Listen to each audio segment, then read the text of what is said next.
Today we are going to discuss the concept of correlation. What is correlation?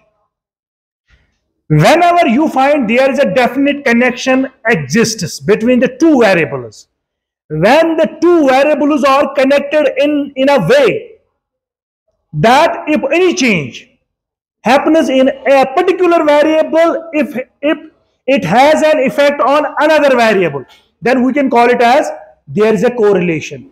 Correlation तब आप समझ सकते हो, तब आप एक्सप्लेन कर सकते हो जब आपको लगे कि दो वेरिएबल में या दो से ज्यादा वेरिएबल में आपस में एक ऐसा रिश्ता है, एक ऐसा कनेक्शन है, एक ऐसी रिलेशनशिप है।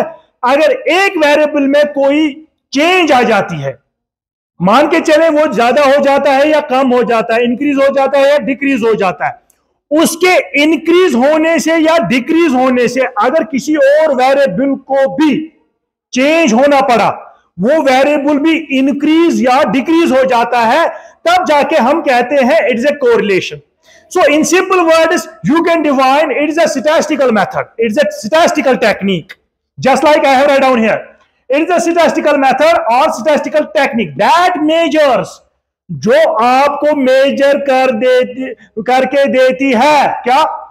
Quantitative relationship between different variables like price and demand.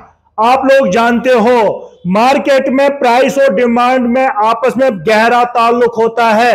अगर प्राइस कभी कभी कम हो जाती है तब जाके इमीडिएटली डिमांड बढ़ जाता है. अगर प्राइस ऊपर चला जाता है, प्राइस में इजाफा हो जाता है, उससे क्या होता है? उससे हमारी डिमांड कम हो जाती है. इससे पता चलता है कि प्राइस और डिमांड में आपस में कोई रिश्ता तो है, कोई रिलेशनशिप तो है. उसी रिलेशनशिप को हम आपस में जोड़ के कहते हैं दिस इज ए कोरिलेशन. अगर आपको सिंपल से वर्ड्स में कोई पूछता है बताओ जी कोरिलेशन क्या होता है, हमें जवाब देना चाहिए जब दो या दो से ज्यादा वेरिएबल्स आपस में ऐसे जुड़े हुए हों.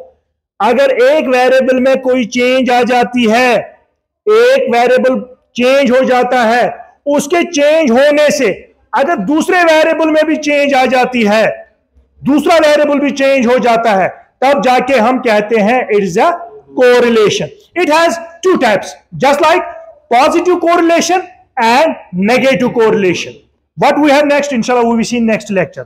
Carry on.